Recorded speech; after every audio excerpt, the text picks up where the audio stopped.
Olá pessoal, mais uma vez nós estamos aqui através do nosso canal do YouTube, @LíderMed Oficial, e hoje é um dia muito especial para mim, pessoalmente falando, assim como para a LíderMed, porque eu estou com um convidado aqui que participou da nossa história, participa da nossa história, que é o William. O William, ele é mestrado em Sistemas Integrados de Gestão, CMSE, é engenheiro de segurança do trabalho e é CEO da W Gestão. Por muito tempo a gente tem essa caminhada junto e torcemos sempre para o crescimento dele como engenheiro e como CEO, assim como acredito e tenho certeza que ele tem esse pensamento em relação à LíderMed. Nós caminhamos muito tempo juntos, lado a lado, e continuamos até hoje. Então, William, é um prazer enorme ter você aqui com a gente. Seja bem-vinda à nossa sala aqui de podcast. E sei que o tema hoje é bem desafiador, mas não existe pessoa melhor para falar sobre isso do que você, que é a NR12. E aí, William, o que você tem para contar para a gente? Primeiramente, João e aos nossos ouvintes, né, agradecer o convite feito pela LíderMed para trazer, né, de uma forma um pouco mais descontraída e não muito técnica essa temática relacionada à NR12, né, que ainda hoje, né, nós vamos desenvolver o assunto aí durante o bate-papo, porém ainda hoje é um desafio grande aí para as empresas estarem conseguindo dizer estou adequado à NR12 ou não. Então é um assunto bem interessante para a gente discutir. Eu até tentei dar uma estudada, tá, William? Mas eu vi que, para mim, não dá para me aprofundar tanto e graças a Deus, a gente tem você como parceiro para vir falar sobre esse tema. E, principalmente, mostrar para os empresários e para os gestores de uma forma muito simples o que eles realmente precisam saber. Até porque a gente sempre fala aqui no nosso canal, a gente não está aqui para ensinar, nós estamos aqui para levar de uma forma simples e fácil entendimento o que a gente faz no dia a dia, tanto na segurança como na medicina do trabalho. E resumidamente, o que é a NR12? Tá. Bom, a NR12, vamos falar um pouquinho da história da NR12, né? Ela já, todas as NRs, a maioria das NRs existem desde 1978, porém, no Brasil, a NR12 nasceu junto lá em 1978 com o título Segurança de Máquinas, né? Mas com toda a evolução que teve no mercado, principalmente o conceito da indústria 4.0, então vieram as necessidades de adequações. O Brasil não teve como fugir disso, porém ele andou um pouquinho atrás aí da Europa, por exemplo, Estados Unidos, né, no acompanhamento da evolução das normas relacionadas à segurança de máquinas e equipamentos. Em 2010, no Brasil, essa virada de chave aconteceu em 2010, né, onde o Ministério do Trabalho promulgou a nova NR12, e foi em 2010 que deu essa preocupação, né, nos empresários. O que é isso? Né? Parecia um bicho de 7 cabeças. Né? Mas por que parecia um bicho de 7 cabeças? Porque o empresário não estava acostumado a ter uma normativa com a robustez que a NR12 tem hoje no Brasil. A NR12, para deixar claro, ela é filha de normas europeias, ela é um compêndio de normas europeias, que foi feita a adequação. Então o impacto foi grande, o impacto cultural foi grande, o impacto tecnológico ainda é grande hoje. Então, até hoje, então as empresas estão ainda fazendo as adequações, estão correndo atrás. Né? Qual é a principal importância da NR12 na prática? Então, a principal importância é a prevenção de acidentes. A prevenção de acidentes. Então, no Brasil hoje, o Brasil tem aí uns títulos de líder mundial em acidentes do trabalho. Ainda hoje, né, a última estatística, se eu não me engano, em 2023, acidentes com as mãos, perdas de dedos, perdas de mão, ainda é um dos índices mais altos relacionados ao nosso anuário brasileiro, a nossa estatística brasileira, envolvendo ainda máquinas e equipamentos. Ou seja, depois de 15 anos que nós tivemos a promulgação da NR12 em 2010, depois de 15 anos ainda temos acidentes relacionados a máquinas e equipamentos. Então, é um assunto que assim, as empresas ainda não estão como deveriam estar, E o que acontece, né? E na nossa experiência que a gente tem aí nas indústrias, vendo, a gente fica às vezes abismado com a idade das máquinas, né?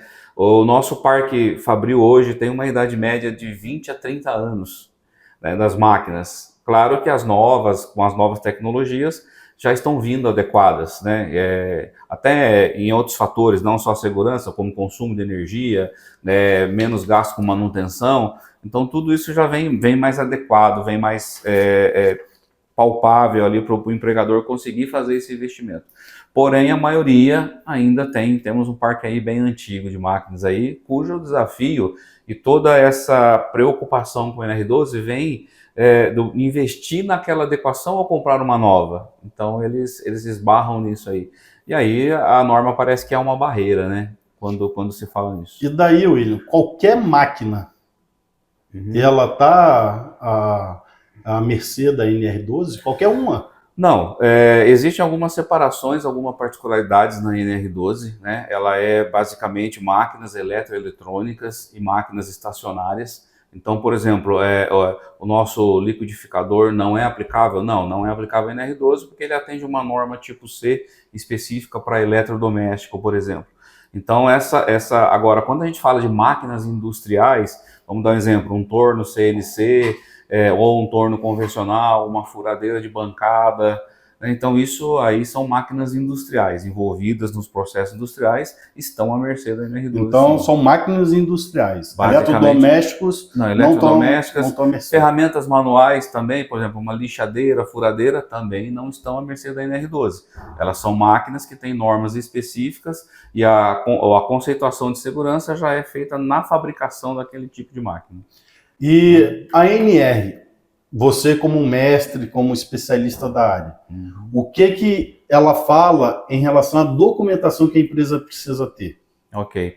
A documentação, hoje tem que ter a primeira documentação e a principal documentação, chama apreciação de risco. Né? E no Brasil, antes de entrar nesse tema, no Brasil eu queria dar uma particularidade, a nossa cultura é um pouco diferente, né? E quando fala em NR12 não dá para a gente deixar de falar de comunidade europeia, que a turma fala, veio uma máquina para o Brasil, eu comprei, tem lá o selinho da comunidade europeia, ela já está adequada. Não é bem assim, tá? Não é bem assim que funciona. A NR12, ela ficou um pouco mais restrita do que essas normas europeias, porque às vezes, pela questão cultural, eu fazer uma sinalização da máquina de uma fonte de risco está atendendo uma diretriz.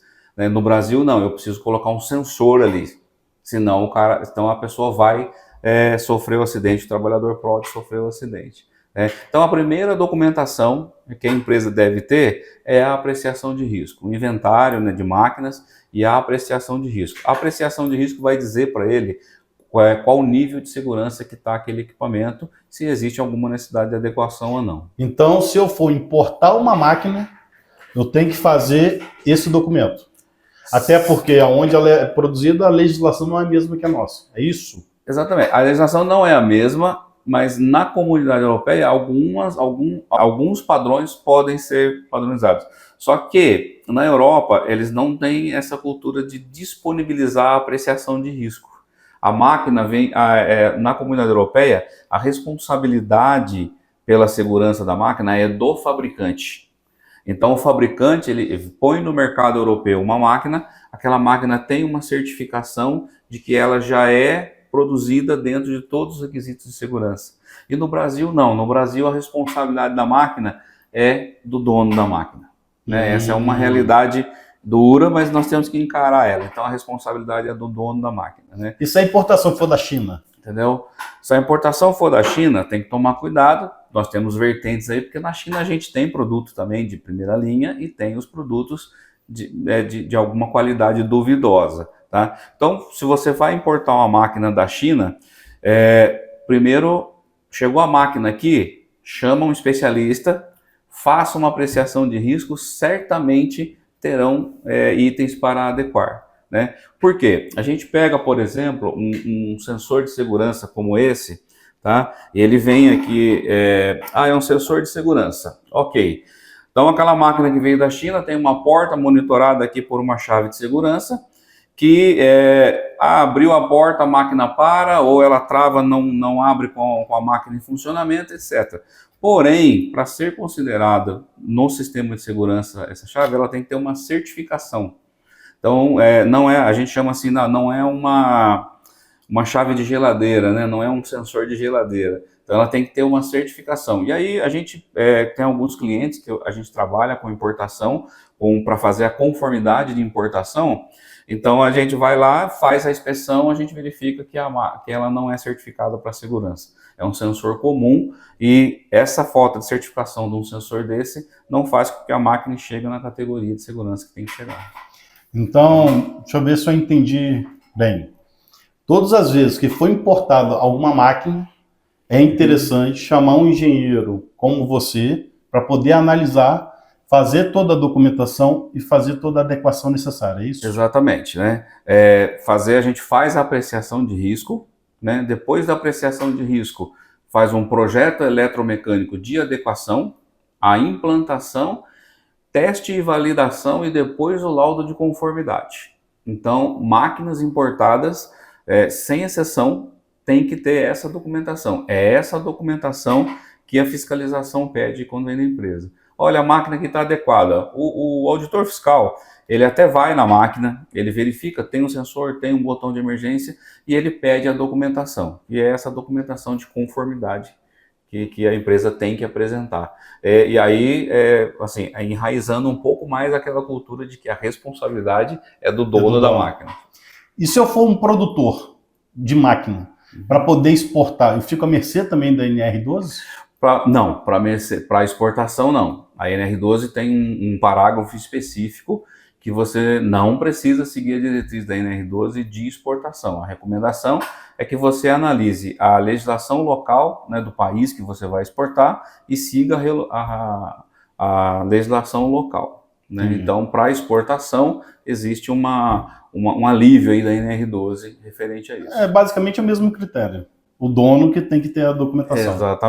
Exatamente. Então, empresário, se você costuma importar máquinas, lembre-se que precise de um engenheiro para poder analisar essa máquina e ver se realmente ela está dentro dos critérios básicos da NR12. Então, é isso que o fiscal vai querer saber. E outra, você vai estar pensando na segurança, não só dos seus colaboradores, mas também principalmente da tua empresa. Não é isso, William? Exatamente, né? E com isso você evita problemas com o Ministério do Trabalho, com os auditores fiscais, que atuam prontamente em caso de denúncia, também em caso de acidentes graves. A máquina vai ser periciada, a máquina vai ser analisada e essa documentação tem que estar em dia. E daí eu tenho outra dúvida, eu estava dando uma estudada ontem, relacionada nas questões das máquinas. Okay. A gente tem que pensar em EPI, que é o equipamento de produção individual, ou a gente tem que pensar em EPC, equipamento de produção coletiva? Numa hora, tem uma máquina, o empresário te chamou para você avaliar. Okay. Qual que é o seu princípio básico após a análise? O princípio básico é engenharia pura, né? Existe na segurança do trabalho hierarquias de controle, uma pirâmide de engenharia de controles e as medidas de engenharia é um dos primeiros itens lá. Então eu tenho que fazer com que aquela máquina tenha uma segurança integrada nela que elimine qualquer necessidade do uso de EPI. Tá? Então assim, eu falo assim, para você usar aquela máquina tem que usar uma luva, não faz sentido. Tá? Para você usar aquela máquina você tem que usar um óculos, porque pode haver a projeção de uma fagulha no seu olho, não faz sentido.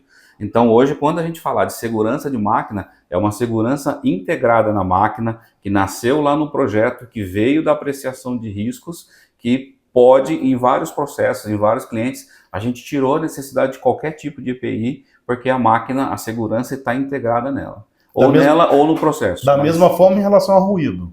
Vai dar um jeito de enclausurar o ruído. Exatamente. A gente trabalha, por exemplo, algumas especificações técnicas que a gente verifica, porque tem cliente que vai comprar a máquina, contrata a gente faz a especificação técnica de todas as medidas de segurança. E lá a gente coloca no máximo 80 decibéis. Então, se a máquina não apresentar essas condições, ela já não é elegível para participar daquela compra, né? E a gente sabe que muitas vezes as empresas pensam em custo, né?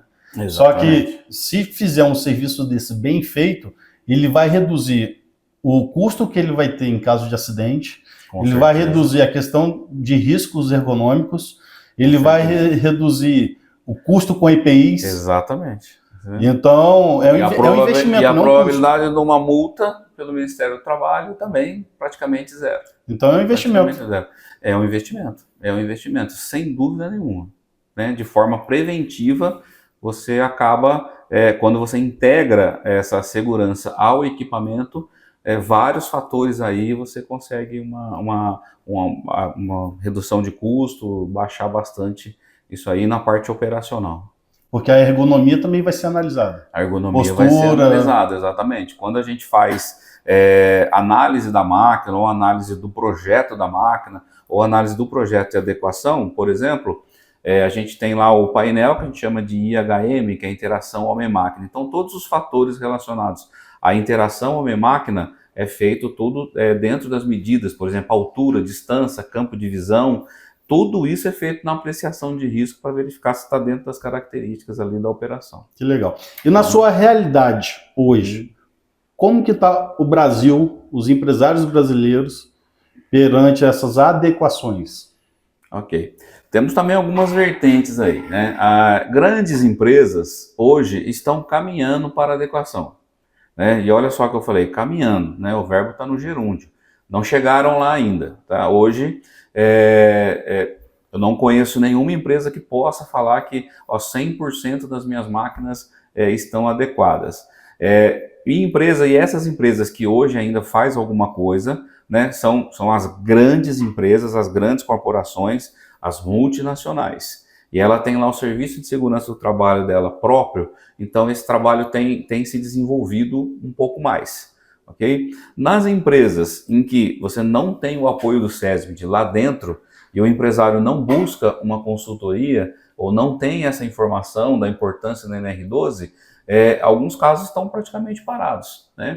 E o agravante disso tudo da nossa cultura, da responsabilidade de ser do empregador, que existem algumas empresas fabricantes de máquinas nacionais, fabricam para o mercado nacional ou importam máquinas de fora e vendem sem NR12. Ok? Por quê? Porque existe, né? É que eu falo assim, sempre tem alguma coisa que estraga o andamento do que tem que ser. O que acontece? Eles te dão a opção como se fosse um cardápio. Você quer máquina que atenda NR12 ou sem NR12? E aí o que acontece? Ele vai agregar valor àquela máquina se o cliente quiser que atenda NR12. Mas vender máquina sem atender NR12 tem um item específico também lá na norma, é proibido, é crime. Né? E o empregador comprar uma máquina sabendo que não atende NR12, né, ele está querendo abraçar o fiscal na porta da fábrica dele. Então também não vale a pena, não vale o investimento. Né? Então tem que buscar conhecimento referente a isso. E daí o ideal é que esse fabricante já entregue esse laudo também ou não?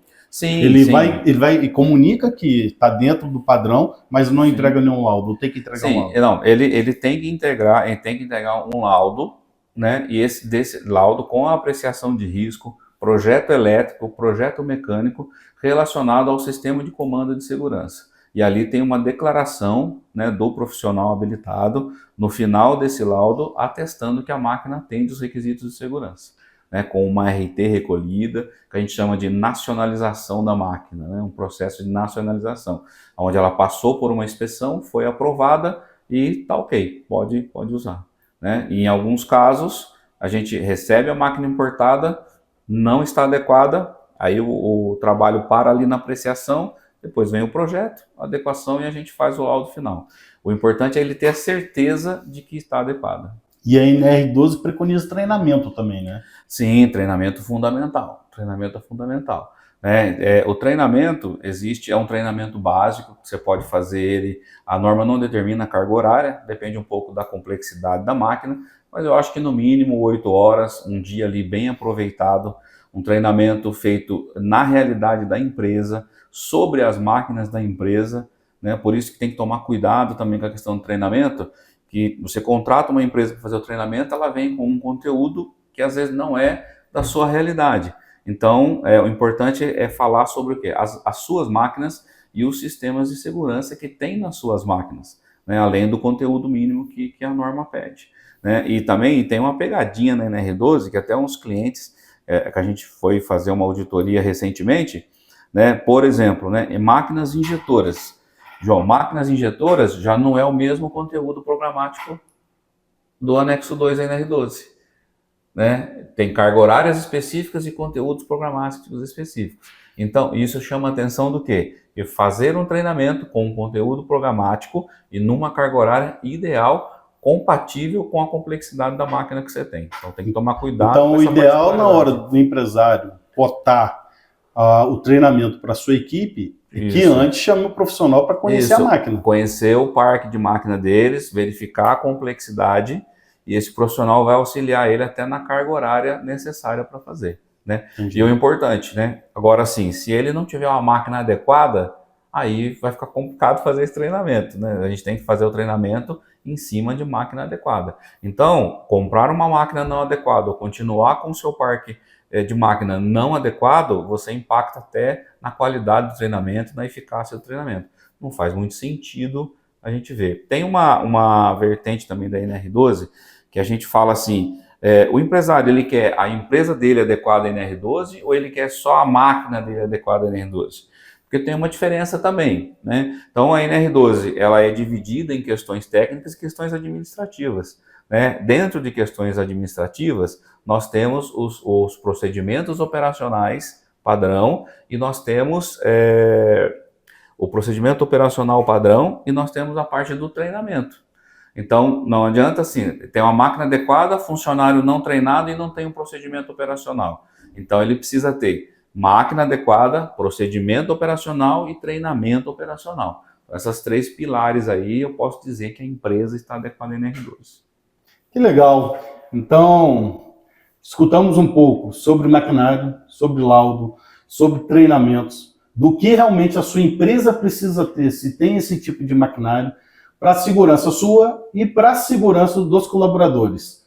Então, a gente tem o prazer de ter um cara como esse, como o William, que tem grande conhecimento. É lógico que é um tema muito complexo, muito grande, né, William? Para falar em pouco tempo, mas que seja um pouquinho só para poder levar esse conhecimento para vocês e ver a importância desse tema.